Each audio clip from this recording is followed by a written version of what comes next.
Hey, this is Mike Cristancho from thedigitalpm.com, and I'm here to bring you a three-part video series on how to build a brand online in 2 weeks and be a doer.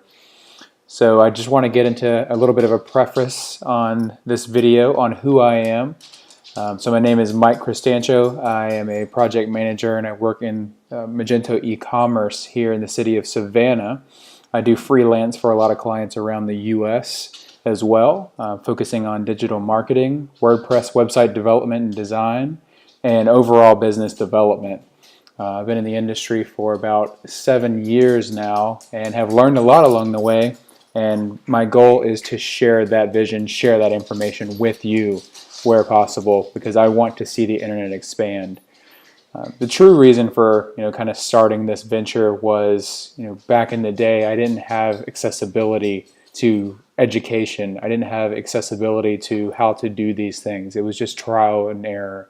And in all honesty, I spent a lot of time spinning my wheels, not knowing what the proper way of doing things was, not knowing how to get what I wanted at the time. And my goal for doing these videos is to help you out. If I can save you an hour of time, that's time you can spend with your families. That's time you can invest in other ways.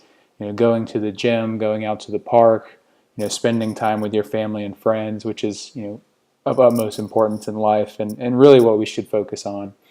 So hopefully through this video and through this three-part series, I can share with you some tips and tricks and kind of start from the top. So that's a little bit about myself. Obviously, thedigitalpm.com that I referenced before is a place for web project management specifics, as well as ways to get into the industry and learn about what's happening, to get your ear closer to the ground. So I have a lot of news there, a lot of information, web project management information, as well as Magento specific information, because that's the platform that I work on in my day job, Magento Community Edition and Enterprise Edition, which is owned by eBay. So at this point, I can hop directly into the videos themselves. Be a doer. Build a brand online in 2 weeks. So really this three-part series is broken down. The first part is broken down into 2 separate videos simply because of the length. So it really focuses around naming your brand and your company. This may apply to some people, it may not. It just depends on who you are when you're viewing this video. You could have your own restaurant. You could have your own service industry already. So kind of take that with a grain of salt. These videos are to start off with an idea. You have no brand, you have no company, and you're really starting from scratch and struggling with what the first step even is. So I'll start there and kind of work my way through it.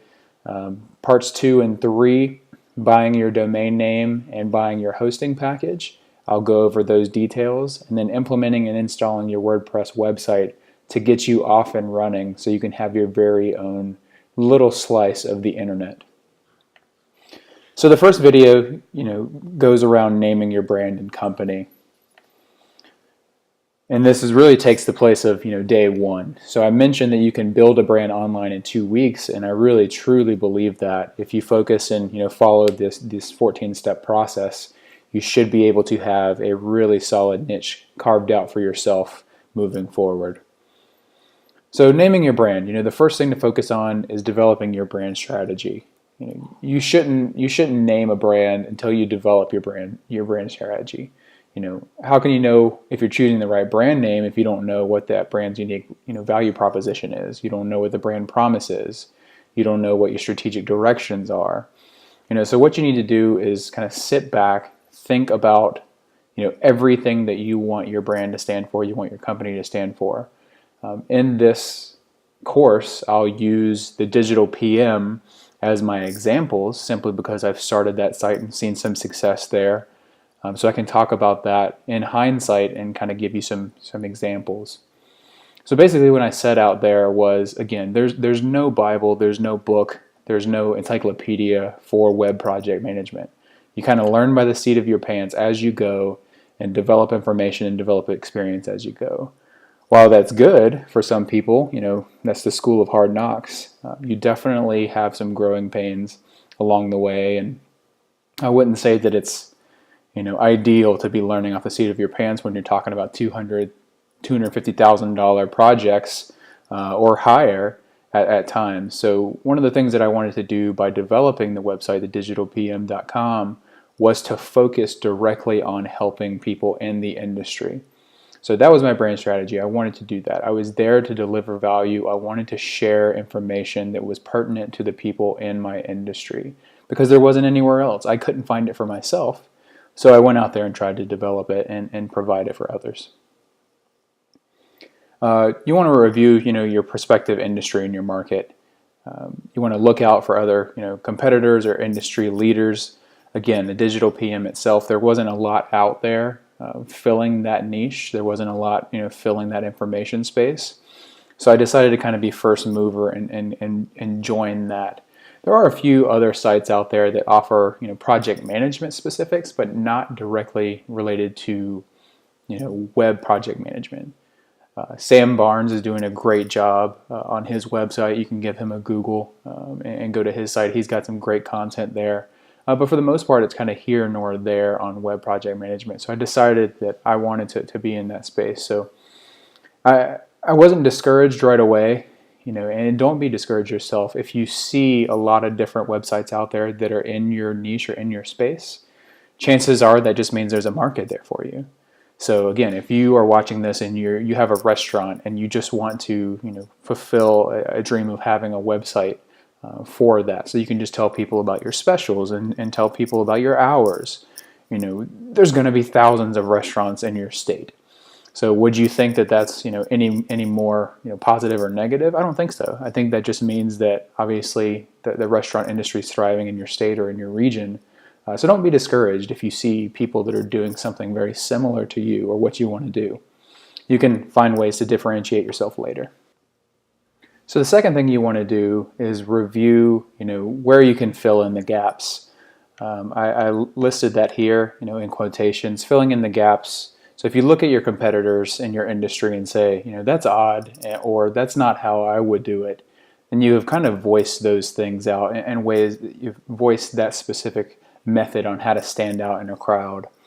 And that's step number one. You can be in the exact same industry and market as somebody else, but if you have one small piece that differentiates yourself from them, then that is what you want to key in on, and that's what you want to decide to be your unfair advantage.